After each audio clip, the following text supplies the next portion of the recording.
Tyler Aki from ESPN 1000. Once again, college basketball is almost upon us. How excited are you for the upcoming season? Dude, less than a week away. I mean, this is like my Christmas almost. This is like my Yep. Christmas Eve, it feels like, because it's right around the corner. You can tell it's like the Christmas music is starting to play a little bit now. Yeah. Like that's how I feel. All right. I'm starting to get into it. There's some preseason games, some exhibition games, some secret scrimmages that are going on right now. So no, everything's exciting because it's right around the corner. Yeah, once Halloween comes and goes, it's like peak Christmas commercials. You start hearing the music, college basketball is just about here. So getting right into it. First off, I was thinking about it earlier today, and I remembered back when there used to be the 24/7 college basketball marathon. It's been a few years, I think, since they've had that. But wasn't that fun back in the day when you could just watch random games all night and morning and all day basically? Oh yeah. I mean, it's the best. And I guess with the way that things are streaming now, you can still get that to a degree. A lot of these Yeah. games end up being put on YouTube and stuff like that, or like condensed versions of the game are put on YouTube. But I mean, it's the best. Like, and it's right around the corner because before you know it, you're going to be strapped in, or at least I will. I know not everyone's like me. In fact, most people are not like me. But you strap in, and your Tuesday nights become a college basketball night. Your Wednesday nights become a college basketball night. Before you know it, Big Monday is going to be here. Saturday, once football season's over, boom, you got a full slate of college basketball all day long. It's the best. Yeah, I was looking at why, I was trying to find out why they got rid of the 24/7 marathon. And I guess it was just due to logistics. It's tough to probably have all these different, random Mhm. schedules. So it makes sense. And then I guess they had the Midnight Madness like last month in October, right? Yeah, so that's the one thing that I feel like college basketball has let slip out of their grip for some reason. I'm not sure why. They don't do like the midnight madness, the true art of it, where it's literally taking place Midnight. at midnight. Clock strikes midnight, and boom, you see the team running out of the tunnel. I wish they would bring that back because Midnight Madness to me was always super cool for the students. It was super cool to just see, even though I mean, it's a glorified practice, but it's a cool event. It is college basketball. It's something that I would have liked to see them bring back. Yeah, it feels like it. I think it was October 14th, and it just kind of happened without me even realizing it. It was probably Yeah, on one of the. it turns into like a night session, and like Yeah. not every team does it on the same day, and you kind of it's made for TV now, I guess. That's Yeah. probably why they've strayed away from it. So you'll get the Big Ten Network first night, it's Indiana, next night it's Michigan, then Michigan State the third night. ACC Network, you get UNC's, then you get Duke's, then you get Virginia's or whatever, and it's turned into a made for TV event. But I liked I would have almost like if there was a red zone version of it, right? Like you get ESPN or ESPN2 at a midnight on that Friday. You're just like there's nothing else on that they're using at that point. Just whip around to all the different game or all the different scrimmages and midnight madnesses around the country. So getting right into the list of topics that I have for you. So not to put you on the spot too much, but I'm sure you already have specific teams or players that you're watching out for as this season gets going here pretty soon. So when I just say like what are some of the teams or players, and we'll go through some of the conferences, but Mhm. is there like a specific, whether it doesn't have to be a player of the year necessarily, but just someone on your radar that you're like really excited about? I'm really excited for Marcus Sasser at Houston. Houston's one of those teams. It's starting to feel like the new Gonzaga, Mm, except they play in a little bit of a better conference year to year, at least. Last year, the WCC was really, really strong, had 4 or 5 teams that were really quality teams. But Houston's one of those teams, super well coached. I mean, you look at what Kelvin Sampson did. I look at what was that? That would have been the second round games, or no, maybe it was a Sweet 16 game that they played against Illinois last year, and you just saw a complete out coaching from Kelvin Sampson to Brad Underwood. I mean, these guys they play a grit and grind style, and they're starting to get some really talented players. And Marcus Sasser is going to be one of those guys, preseason All American. He's really it. It's a weak year of guards. You know, last year we had some really, really talented guards, headlined by Jaden Ivey, in my opinion, last year. But it feels like the crop of guards has gotten a little bit weaker heading into this season. And that means because you lose a guy like Jaden Ivey, you lose a guy like Colin Gillespie. Naturally, you're going to see that start to dip. But this year, I mean, you look at a team like Houston, I think they've got the best guard in the country with Marcus Sasser. I mean, you look at a lot of All-American teams, you're looking at three centers, a guy who's like kind of a center and Trace Jackson Davis, and then it's Marcus Sasser. He's the best guard in the country, and it's not even close right now. Yeah, mentioned talking about Houston. I was looking at the preseason. I mean, I know it's just preseason rankings, but for what that's worth, they had Houston ranked third, and then Gonzaga's Mhm. right there where you typically expect them. And I think when I called into one of the shows, I think you were doing. It was probably you when you were hosting Black and Abdallah about a month or so Yeah. ago. Mhm. I called in about college basketball, and I think you said Houston was one of your top teams that you're looking at for the upcoming season. Yeah, I mean, they've been on my radar pretty much since that game against Illinois. I mean, I was a Houston hater for the longest time. I mean, you look at some of the moves that they made. Remember the COVID year? They had a Oh chance yeah. to make up some games, and they had a chance. I remember they had a choice of playing Gonzaga or Our Lady of the Lake. And they chose to play Our Lady of the Lake, and Of it's like, all right, you're course. dodging. You're Yep. dodging. Yep. You don't want the smoke. They don't want the And smoke. and as a result, it kind of like I don't know, it left a weird feeling in me for how I viewed Houston as a team. But after seeing the way that they've performed in the AAC and in the NCAA tournament, getting to Final Fours, I'm all bought in. I'm all bought in on Houston as a legitimate team that can make some noise. And you get to a couple Final Fours, and now all of a sudden, I really like this team and their prospects. And it's funny because it's very similar to how I felt about Gonzaga. Mhm. I was never really in on Gonzaga Hmm. for a lot of those years that they were making noise and going to the Elite Eight and Sweet 16s and Final Fours and even national championship games. I was like, feels fluky. But then all of a sudden things start to turn. You get some talent infused alongside really good coaching. So I'm in. I'm in on this Houston team. I'm in on Houston. I'm not saying I'm out on Gonzaga per se, but I'm just more in on Houston. Well, I'd be cool with Houston doing something because I mean they've been very good, but it'd be cool if they were to maybe make a Final Four run, just to be a little bit different, Yeah. different team. And then, yeah, of course, Gonzaga. We expect them to be at least probably like a 30-win regular season team, go to the tournament, have the Final Four expectations. We'll see if they can actually get over the hump, which would be going all the way for a change. But Yeah. Gonzaga, I think they are 2 or 4 somewhere. They're like right up Mhm. there, top 5 anyway. Who's to say this isn't their year that they finally I don't think I'm gonna pick them after the last couple of years, but maybe this is the year they finally get it done. Yeah, I mean, there's certainly talent coming back there. You get a guy like Drew Timmy back, a guy that you probably thought was going to the NBA, but he's going to be back and he's going to be in the conversation for Player of the Year. He's going to probably be an All-American first teamer again. So, and you've got a great coach in Mark Few who's gotten to Final Fours. He's gotten to national championship games. He just hasn't won the big one quite yet. But he's going to get there eventually, right? And they bring in talented recruits year after year. Now, I'm intrigued by how Drew Timmy's going to match up without Chet Holmgren out there because Chet was a really special player because he could stretch the floor and he could play down low. And now that Timmy doesn't have that sort of unicorn type player alongside him, I'm not saying he's a bad player. I mean, Drew Timmy's an Yeah. All American, Right. but how does he handle that added pressure and going back to Gonzaga and really with a chip on his shoulder because he probably feels like 2 years in a row he should have won a national championship. Yeah, I was gonna ask you, what kind of NBA prospect do you think Drew Timmy could be? It's complicated because he's one of those guys who you would have thought would have left for the league. If he really had high NBA level prospects, he would have left for the league already. Right. And I know he went to the combine last year. Funny story from the combine is like he did some spin move. A ref whistled him for a travel, and he said the league's not ready for this sauce, and the league is clearly not ready for him because he didn't get drafted. Yeah. Maybe he's not ready. Maybe the shoe's on the other foot here, and he's not ready for the league. But Yeah.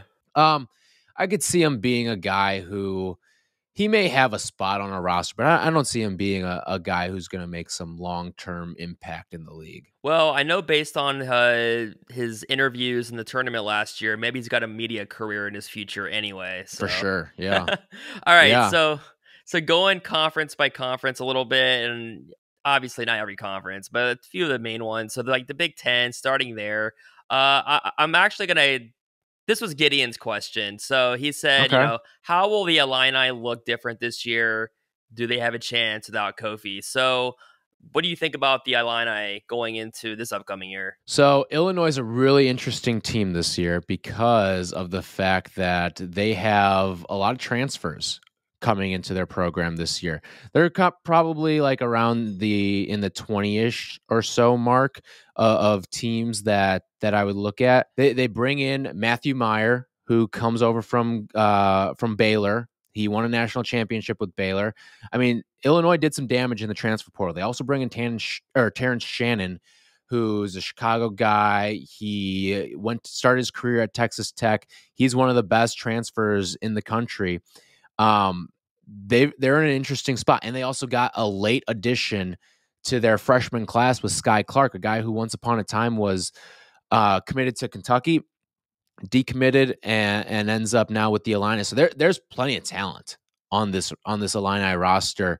And then you also bring back some guys who certainly have the potential to go out and be impact guys. I think a guy like Coleman Hawkins, he's got a lot of length. He can run the floor. He's got size. I think he's a guy who's really intriguing to me. He's been one of those guys that people keep thinking can be a guy that can take that next step for them. And then with the transfers too. But the always intriguing thing to me with transfer laden teams is how quickly can you mesh and how quickly can you come together. And this team lost Andre Curbelo. He transfers to St. John's. Curbelo was a really promising prospect for them when he was a freshman, and then really fell out of favor with that entire team, with that entire program, because of the way that they sort of, I mean, he was turning the ball over. He just wasn't really the guy. People liked other guys more inside that Illini locker room. So I think Illinois, they're going to be in the thick of things for the Big Ten, but I'm not ready to crown. I think they've got some holes to figure out, and it could be a rough November and early December maybe for the Illini. But I think once you get into the meat of Big Ten play, they'll be a really, really strong team. How will they? I mean, they'll be able to manage without him. It sounds like. I mean, it'll be a different team. It'll be a really different team because you're gonna bring in a guy who's gonna play the five for you. That's not really a traditional five. He's a little bit more of a rim runner. Kofi was more of what your traditional center. I mean, think back to 90s basketball, back to the basket. I'm going to plant my ass on the block and go to work down there. That's what Kofi was. He's going to get a lot of points, a lot of rebounds, some blocks mixed in there. Coleman Hawkins isn't that. So they're going to have to learn to play a different style. Maybe not learn to play a different style of basketball, but it's going to look different to Illini fans for sure. And then I remember last year you were talking about with the Illini that they might have issues down the road in terms of like recruiting, right? Because they lost some assistant coaches. So yeah, have you seen that start to be an issue yet, or maybe not yet? Not really. I mean, the funny thing is they lost coaches to Kentucky, and what do you know? One guy transfers from Kentucky, or not transfers, commits to Kentucky, and then decommits and goes to Illinois. I think it's going to be a little bit different. But you look at what they did in the transfer portal. That to me is the biggest thing for this Illini team. They also got Dane Danya, who was also a Baylor guy too. So they're getting some transfers from some really good programs. Terrence Shannon is one of the best transfers in all of college basketball. Matthew Meyer is one of the best transfers in all of college basketball. Was an integral part of Baylor's national championship team. I think a lot of people were shocked that he transferred out of Baylor. He was so beloved down there in Waco. But he's going to be beloved by these Illini fans as well. And there's going to be an adjustment period, I think, for them. But eventually, I think they'll figure it out and be a pretty good team. So you said Illinois would be right in the thick of it. Are you still looking at teams like Michigan and Purdue and who knows? Some of those the main teams to be up in the top there. I think you'll see Purdue certainly drop off. You'll lose a lot of talent there. You still have Zach Edey, who's the 7'4" behemoth that is the most traditional Purdue player of all time. But you lose Jaden Ivey, who was the motor for that team, and you lose Travion Williams, who I mean, a lot of eyes are certainly going to be on the fact that Jaden Ivey's gone, but Travion Williams did so much for that team. He was a facilitator, he was a rim runner, he was a defender. He could do a lot of things for Purdue that, quite frankly, I don't know how you replace that. He was a leader on that team. He was a senior for them. And then you had one of, if not the best guard in the country last year in Jaden Ivey as well. So that's a lot to replace. A lead guard along with a veteran center who was kind of a do-it-all guy. Like Travion Williams reminds me a lot of what Joakim Noah meant to the Bulls and to Florida. It had that vibe to it there, and that's not going to be easy to replace. I think the team that you're really looking at to win the Big Ten is in Indiana, who brings back a lot of guys, and including Trace Jackson Davis. And I think that Mike Woodson's done a good job of kind of building something there at Indiana. They certainly have some of the pieces that they're going to need this year. It's just going to be who's going to step up around him. I don't think the Big Ten's nearly as strong as in years past, but they've got some good players on there. They bring back a lot of guys too. They bring back Xavier Johnson. Miller Kopp is a guy who's certainly intriguing. Race Thompson. But these guys have to take a step. If these guys aren't taking a step, then Indiana is not going to win the Big Ten. They also have a very intriguing freshman as well, Jalen Hood Schifino, who's been playing pretty well in the preseason too. So there's a lot of intriguing names on this Indiana team, but you're going to need to see them take that next step in their development. It can't just be we're Trace Jackson Davis or bust, because that'll work some nights in the Big Ten, but it's not going to work every single night. And it's not going to work if you want to be a Big Ten regular season champion. And it certainly won't work if you want to be a Big Ten tournament champion. So in the ACC, obviously no more Coach K with Duke, as he is. Well, we'll see. Yeah, we'll see. Maybe he'll resurface somewhere or in Duke or something. But at least for now, John Shire is the coach at Duke right now. UNC is a preseason number 1. So I think you were saying also you were high on the Tar Heels last year.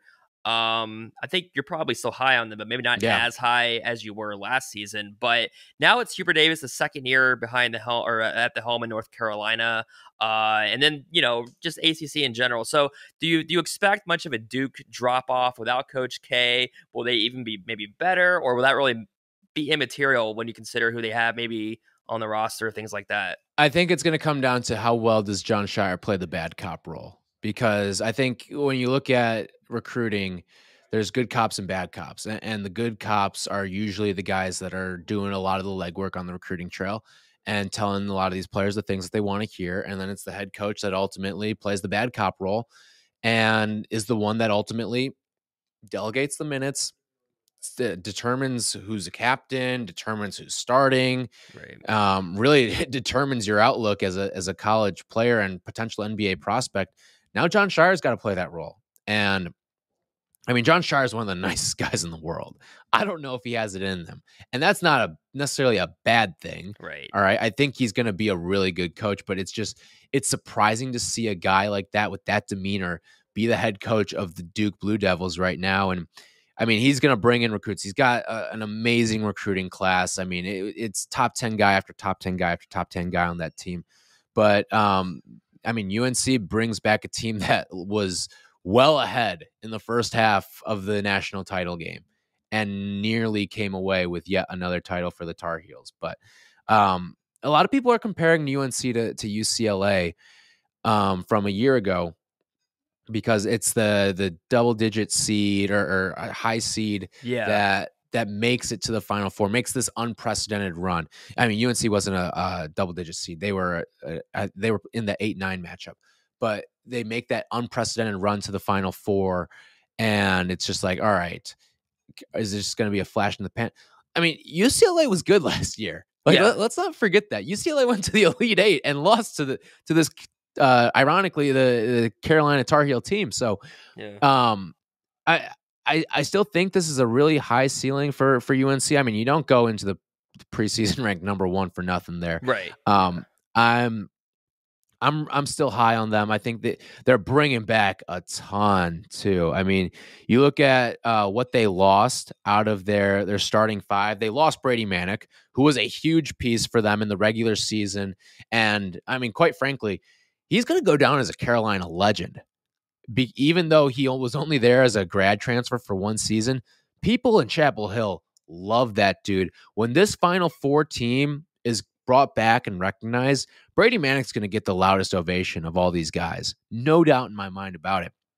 But they're replacing him with Pete Nance, and that's a pretty good guy to replace him with. He's coming over from Northwestern, where he played a really big role, averaged almost 15 points per game, 6 rebounds, was one of the better players in the Big Ten, and was a star on that team. But he doesn't have to be the star anymore. And I think when he's got some of the focus taken off of him a little bit, he can thrive even more.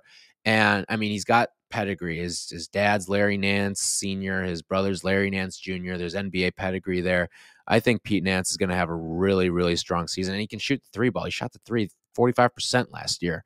So he's going to help space out the floor much like Brady Manick did last year. What do you think about Syracuse? They're young. Very young team this year. And I think you're going to see Boeheim switch things up a little bit to a degree. They lose some important pieces like Buddy Boeheim, Cole Swider. They lost a lot of shooting from a year ago. And I don't know how they're going to necessarily replace some of that shooting. They do bring in a freshman in Judah Mintz, who some people think may be the best pure scorer in the class. But it's always puts you on edge a little bit when you've got a true freshman at point guard. They're moving their point guard from last year, Joe Girard, to the 2. He's a lot more comfortable as a catch and shoot guy and in that 2-guard role. Samir Torrance was a guy who last year really came into his own. He was averaging about a double-double with points and assists by the end of last season, albeit a very small sample size, but he was playing his best basketball in the ACC tournament. So if Mintz struggles, they're going to have a guy that they can turn to at least. There's just a lot of athleticism here. Defensively, they're going to be a much better team. Last year, they were one of the worst teams defensively. This year, I think their defense is going to be better than their offense. They play the 2-3 zone. I think you'll see them mix in some man. And then they lost Jesse Edwards. They're a guy who is ticketed to be an all-ACC center. They lost him to a wrist injury at a really untimely point. I think it was in February last year, mid-early February. And that kind of derailed him. But he was a guy who took maybe the biggest step of anyone in the ACC last year up until that injury. They bring him back. He's a really talented shot blocker, really good around the post, really good with his finesse moves. He was a really uncoordinated guy at the beginning of his career, but he's certainly shored some of that up. Excellent shot blocker and rebounder as well. And then the key to the season here is Benny Williams, their 5-star sophomore. He was a 5-star freshman, really disappointed last year, but he had a couple flash games where he looked really good. In that Duke game, the last Duke game that they played of the year, he was fantastic, had a career high, I think it was like 14 points, and just kind of showed why he should be a 5-star prospect, and he started to play with a little more confidence at the end of the year. If he plays like that this season, this Syracuse team is going to go to the NCAA tournament and probably could get to the second weekend. Well, in typical Syracuse fashion, they'll have they'll have their good spurts in the season, lose some games, and then they'll go on a run in the tournament because they always do. Talking about a team that their defense is better than their offense is UVA. Last season, they were 342nd in the country in terms of points scored, I guess, per game, 62.4 points per game. So do you think Virginia, I don't necessarily think they're going to be an offensive juggernaut by any means, but what do you think about the style? I mean, obviously, Tony Bennett's won there. He had so much success there, but, I mean, they got to get the offense going at some point, right? They do, and I think that they brought in some guys. They brought in some transfers, including Ben Vanderplas coming in from Ohio, an Ohio team that beat them in the tournament a couple of years ago. He can shoot the rock, and they're really depending on some of these guys to step up shooting-wise. It's a very veteran team, which I think is important because when you look at the Virginia team that won it all a couple years ago, that was a super veteran team that brought back a lot of pieces, that saw some of the heartbreak of the NCAA tournament. Kihei Clark's back. I don't know how, but he is. They're bringing back Jaden Gardner. I mean, their entire starting five's back from a season ago. I think that's certainly something to look out for. But they're going to have to shoot the three ball better. If they're not a Yeah. better 3-point shooting team, they're just going to be kind of what they were from a season ago. Maybe they squeak out a few more wins against a younger ACC this year, just because they are the veteran laden team. But if they want to make noise in the tournament, they're going to have to be a much better 3-point shooting team. Yeah, I remember with K.A. Clark last year, I feel like he had these games where offense just didn't want to. The offense wasn't clicking whatsoever. I'm pretty sure he had games where he had no points, but he was doing other things. Were you surprised? I mean, you just mentioned it, but like, were you surprised that he didn't get draft or go to get drafted, or maybe he could benefit from another year in college? I mean, he's 5'10" and a defensive specialist. Is really not a spot for that sort Yeah, of guy in the NBA. But I think that Kihei Clark's a guy who every college program would want because he is a guy who plays bigger than his size, even though he's 5'10", and he's got the defensive heart of a lion. And the way that he plays on the defensive end of the floor, he disrupts what guards want to do. And in a sport where point guard play is so paramount, when you can shut down the guy on the other side, you're going to have a chance, especially at the pace that Virginia plays. Virginia's not going to get blown out. Now, they're also a team that's not going to really mount a lot of comebacks on you either, but you're always going to have a chance in a game like that. Kie Clark's one of the guys that he kind of neutralizes what's going to be a strength. Like, take the best team in the conference, all right? UNC, preseason number one, preseason favorite to win the ACC. Kihei Clark can take away one of their key cogs in Caleb Love and shut him down. And we saw how good Caleb Love was in the NCAA. He won that Tar Heel team games in the NCAA tournament with his streaky shooting. If you put Kihei Clark on him and he shuts him down, you give yourself a chance against the number one team in the country right there. So they're just going to have to be a better 3-point shooting team, and the defense is just going to have to be better too. Like, we're used to this amazing Virginia defense. They weren't that last year. right, right. I don't have the exact numbers in front of me right now, but I'd have to look at what their KenPom was. I'd imagine their KenPom defensive numbers was at about the worst it's been in the last 10, 15 years. Yeah. Yeah, looking at the points, I guess the points allowed per game, they were 6th, giving up 60 per game. But yeah, they weren't as good as we've seen them. I remember it was coined I think it was like the Tony Bennett game or whatever, when they could keep teams under at least 50. And there were times, I think, where they kept teams under 40 also. I mean, a Right. couple years ago, not recently. And then, yeah, but the 3 points per game, 350th in the country with 5 3-pointers per game. So that will definitely have to improve. No doubt. I mean, they're a team that here. I'm now intrigued by where their defense ranked a season ago. So they're okay. Oh wait, that's looking ahead here. So they were 59th in defensive of efficiency according to KenPom. And I'm just taking a quick little peruse here. That's the worst they've had since 2011.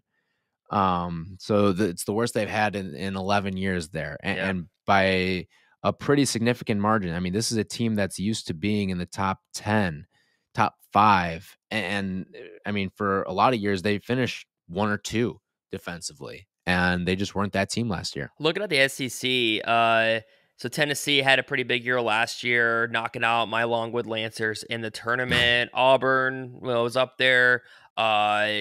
Kentucky, of course, is up there, and I just saw where Calipari said that Kentucky is not ready to go as the preseason number 4, but I feel like he's always Yeah. saying stuff like that early in the Yeah. year. Um, Yep.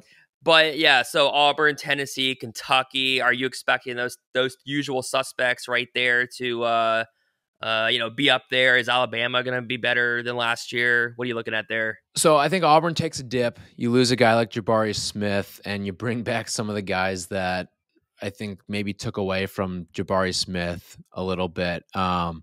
Kentucky's going to be great. You bring back the player of the year, and Oscar Tshiebwe. You don't see that, and that to me just kind of shows you what NIL has done for the sport. If NIL is not intact, Oscar Tshiebwe's gone. He's going to the league. No ifs, ands, or buts about it. I think that There's a couple of really intriguing teams in the SEC. Tennessee is another team that defensively has always been very strong. They bring back a lot of key pieces from a season ago.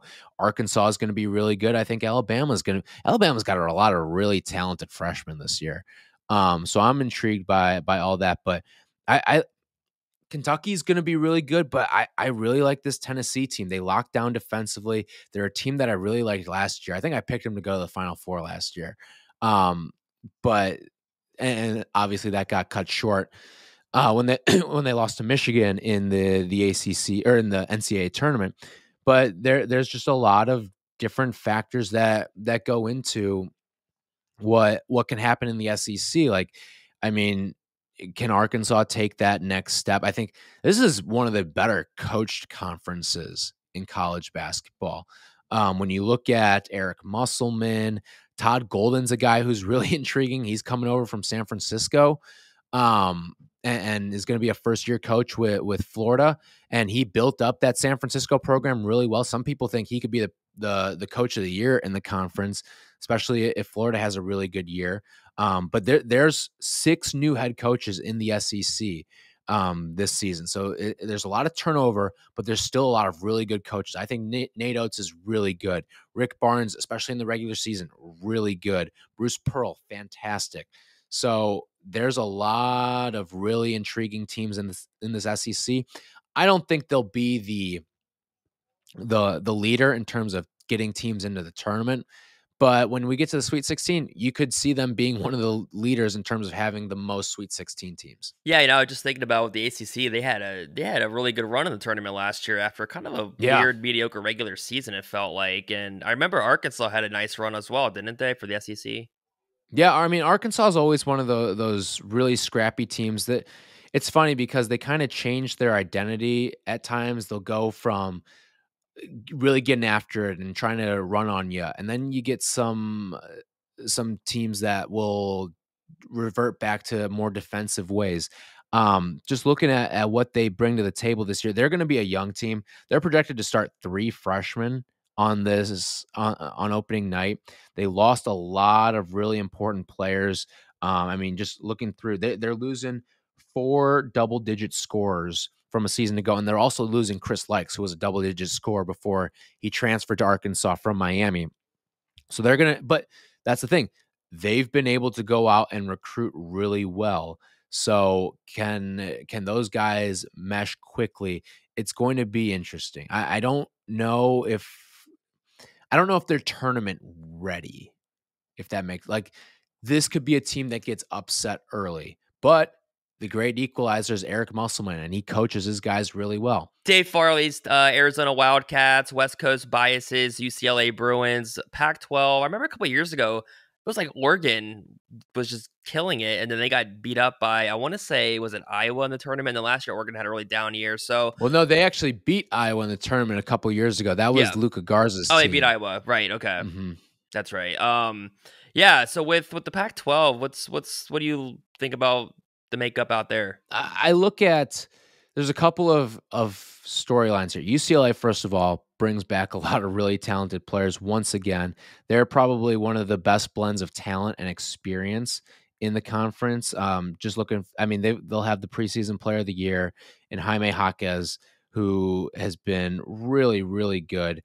Tiger Campbell's back for a redshirt senior year. They have one of the most talented freshmen in the country, and Amari Bailey. And then you have some other guys that can come off the bench and help you a little bit. But they've got some good freshmen on their team. Arizona's interesting to me because they lost a lot of guys to the NBA, including a guy that the Bulls drafted, Dalen Terry, who a lot of people think could be really, really good.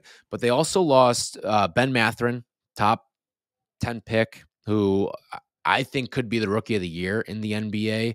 I think it could end up coming down to him and Paolo. Christian Coloco, who is a really, really strong interior presence. But they've got a nice little substitute for Coloco with Amur Ballo, who's 7 foot, built like Adonis, and can block any shot in the gym. And they've got some guys who really need to find consistency. Kirk Kriisa was a guy who last year it felt like shot Arizona out of some games. Now, he also could shoot them into some games as well, but you talk about a guy who was never lacking for confidence. Kirk Kriisa was that guy, but he's going to have to learn to be more consistent. He was a 33% three-point shooter a season ago. If he can become that consistent piece, especially at the point guard position, they'll be in a good spot. They also bring over Courtney Ramey from Texas. Tommy Lloyd, I think, is a fantastic coach. He is one of the up-and-coming guys. If you talk to people within college basketball circles, a big reason why that Gonzaga program could go was Tommy Lloyd, not just on the recruiting trail, but also as a coach as well and a talent developer. And he's got that task once again. This is an older team too. I mean, you look at the starting lineup for Arizona, everyone's a junior or older. You've got Courtney Ramey, the transfer I mentioned. He's a fifth-year guy. And then Amor Ballo, who is a redshirt junior. So you've got a ton of experience. And I think Pell Larson's another guy to look at as he needs to be able to take that next step. If he can be sort of like a breakout type player in the Pac-12 and become an all Pac-12 first teamer or a high second team, then you're looking at a really, really strong Arizona team. In the Big East, so Jay Wright has retired. Kyle Neptune takes over there. Any drop off for Villanova or a team like Villanova within that conference? Yeah, I think there definitely is some drop off coming up for Villanova, and it's not just because you're losing Jay Wright. That's obviously a Yeah. huge part of it, but losing Colin Gillespie too. That's not gonna bode well, I think, for this Villanova team. Where are they gonna find now? They still bring back a number of players from a really, really good team from a season ago. Caleb Daniels is a guy that I really like. That's a team that loses its leader and they kind of lose the engine as well. They lose the driver and the engine, in my opinion. When you look at losing Jay Wright, unexpectedly Yeah, retiring, right. and I think he's going to be fantastic. But he's doing a lot of the CBS coverage this year. I think he's going to be fantastic. Jay Wright is, I mean, and we get to see the return of Jay Wright in a suit. I mean, what's better than that? And then losing Colin Gillespie too, I think really hurts this team as well. But they're gonna bring in Chris Arcidiacono, and can he be a guy that um, that sort of steadies the ship for them? They also have a really talented young guy in Cam Whitmore too. So we'll see what happens at Villanova, but I think it could be rocky waters early on. Who do you like coming out of the Big East? Who do I like? I love Creighton actually. Oh, that's I like. right. Yeah. I think Creighton could be a team that wins it all this year. Certainly could be a team that gets to the Final Four. They bring in or I should say, they bring back a really talented group that was finding their stride at the end of the year. They were really young last year. Ryan Nemhard was a freshman. Trey Alexander was a freshman. Arthur Kaluma was a freshman. And they bring all these guys in and or bring all these guys back, and they can shoot the lights out on you too. I'm really excited to see what this team can do. And they bring in Baylor Shireman, who is this crafty sort of he can kind of do it all for you type of player. He's a transfer from South Dakota State. Um, I think that he's going to be one of these revelations within the Big East this season. I'm really excited to see this Creighton team, and I think Greg McDermott's a really good coach too. But I like Creighton a lot. I've got a ticket on them to win the entire thing as well. I can't remember exactly what odds I got. I think it was like in the neighborhood of 40-1. But they're a top 10 team in the preseason. And I think they're going to be one of the final 8 or so standing when it's all said and done. That was one of the teams that you gave me on the radio a couple weeks ago. Was Creighton being one of those top teams? I think alongside Houston. So I was a fan of that just because again it's different. It'd be cool to see Creighton do something like that. They make the tournament seems pretty often, but to see them make a deep run would be really cool. Yeah, I mean, they're a team that struggles to get to that second weekend, Yeah. and they did it 2 years ago. But this year they had this past year, I thought they really had a chance to make a run. But I think ultimately their youth proved to be a little too much. But Ryan Nemhard's a guy that I really like, and I think he can take a pretty big step and really steady this team. And if he can't, I think Baylor Shireman's a guy who he's a bigger guard, but he's a facilitating guard. He had a fantastic kind of like behind the head pass the other day in an exhibition game. So I think he's going to bring a little flash and flare to this team. Obviously, last year St. Peter's just was the story of the tournament, at least one of the main stories of the tournament. So, uh, I guess like if you could pick a team that could maybe be a team like that in the tournament or whatever surprise team, who could that be for you? You know, I mean, it's it's tough. really I know. yeah, it's tough to say, just because there's so many. I think it's going to be really tough this year because the the amount of talent that is coming back, and I think largely in part to NIL, we may not see as many Cinderella type stories. Like we're obviously going to see it. It's a one and done style Mhm. tournament format, but we may not see as many. It may be not necessarily to say it's going to be a chalkier tournament, but I think you're going to see like the top 4 teams, or like you'll see a team that's sort of built like a UNC or a UCLA from a year or 2 years ago be one of those teams. I'm trying to give you a good example of who that team might be, but maybe it could be like a Virginia who gets in a tournament as like an 8 seed Yeah. and goes out and makes a run or something like that. So, um, I'm I don't know. I don't have a good answer for you on who could be that super unlikely team like the St. Peter's, just because I think it's way too hard to predict, and you're just kind of throwing darts at this point. Oh yeah, for sure. Yeah, and I think But if you, over the if I need to, I'll give you one by a guy who's one of the 3 best coaches, not just in college basketball, but in the entire sport of basketball. I'll give you the Iona Gales, led by Rick Pitino. oh, of course, Rick Pitino. Yeah, that's right. That's true. It would be interesting if they did something. And then Shaheen Holloway went to Seton Hall. So, do you expect what's Seton Hall's situation? Are they kind of like a bubble tournament team? Seton Hall right now, I mean, they're a team that's sort of going to be in a little bit of flux just because you're bringing in a new coach. But the thing about what Holloway did, and what you see a lot of these coaches that come in, they'll take some of their guys in as well. They brought in KC and Defu, but whenever you bring in a new coach, you always have to worry about what's the roster overhaul going to look like and what's recruiting going to look like, especially when the guy's coming from a mid-major program like St. Peter's. And like St. Peter's was not good in the regular Oh, season. they were They were like one horrible. of the worst teams in the sport, They were and under then caught a 500. Yeah, heater. Yeah, they caught a heater in their conference tournament, made it, and then they caught a heater in the NCAA tournament, yeah, yeah. completely changed their identity and captured the hearts of America. But Peacocks. they got a lot of transfers on this team. I'm counting them up right now. They are some Power 5 transfers. Like you're bringing Alamir Dawes from Clemson. He was really good last year. I liked him a lot.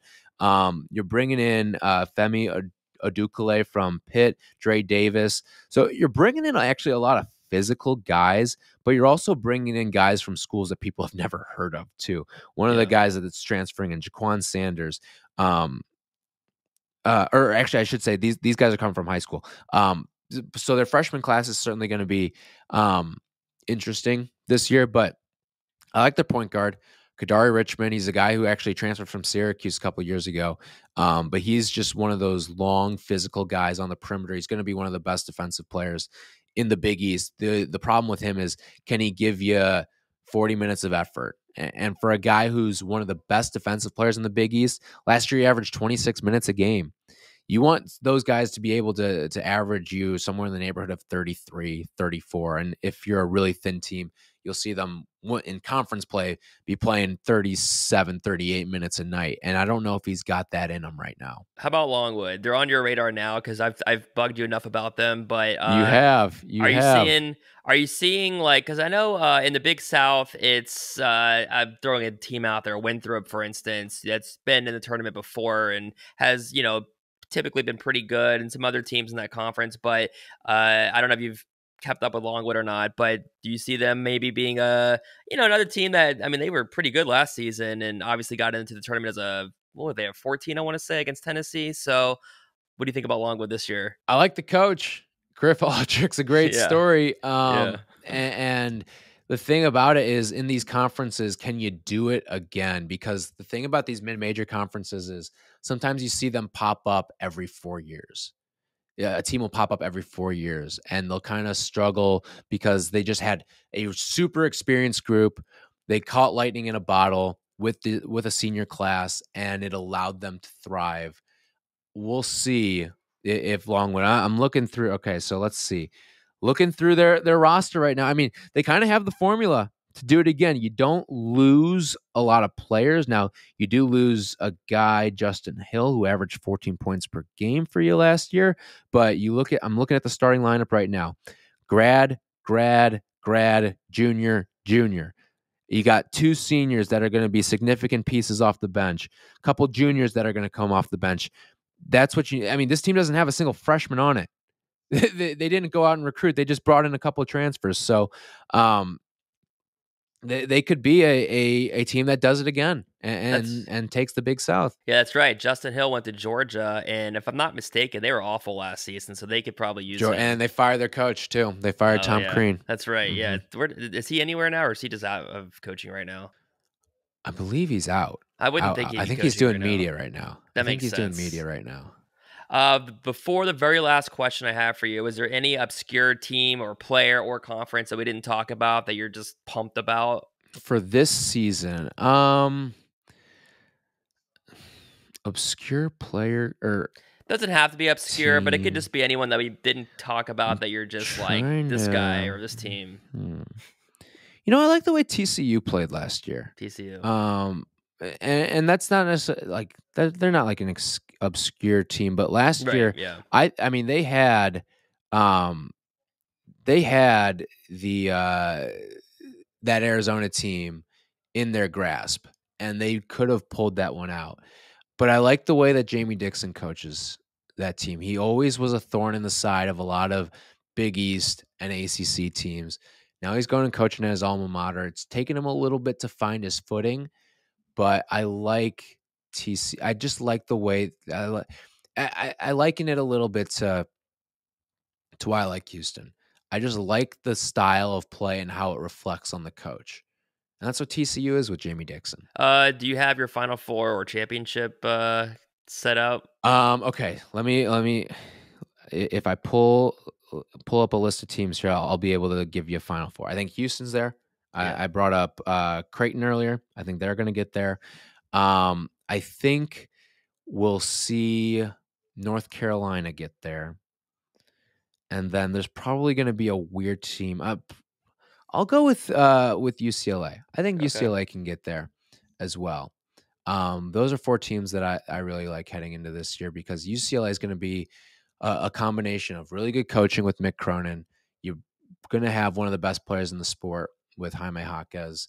And again, it's all sort of a crapshoot here, but I think UCLA could be one of those teams, and they bring in some really talented freshmen too. And one thing I'll say too about freshmen in the Pac-12 for some reason are way better than freshmen elsewhere littered across the country too. Like you look at a lot of NBA drafts and the one and done talent, like, yeah, okay, Duke's got theirs, Kentucky's got theirs. If you look at the amount of schools that send one and done talent, it's the Pac-12. The Pac-12 for some reason has these guys ready for the NBA. I'm not sure why, but Pac-12 players, one and done type talents, and UCLA's got one with Amari Bailey. They're just really, really good. I mean, look at last year. Ben Mathurin was fantastic. I don't think Ben Mathurin was on a ton of radars as a guy who'd be a top 10 draft pick, but he rose to stardom. He powered that Arizona team, and look at him now. He's going to be one of the better rookies in the NBA this year. It's probably the hot weather out there. It's just nice all the time. They can just go outside and shoot hoops. Exactly. Yep. So does Houston win it all for you, or Creighton win it all for you of those four? I'm going to take Houston. Okay. I really like the way that they play. They get a lot of offensive rebounds. They're a physical team. I think they're going to be smarter this year too. One thing that always can be troublesome with Houston is they foul a lot. So not only are you giving your opposition free points, but you're compromising some of your players' abilities to stay in the game as well. I think Kelvin Sampson's smart enough coach. He's still going to preach physicality, but this could be the year they kind of put it together where it's a blend of IQ and physicality. You think Iowa and USC will be good this year for Black and the Carcinos?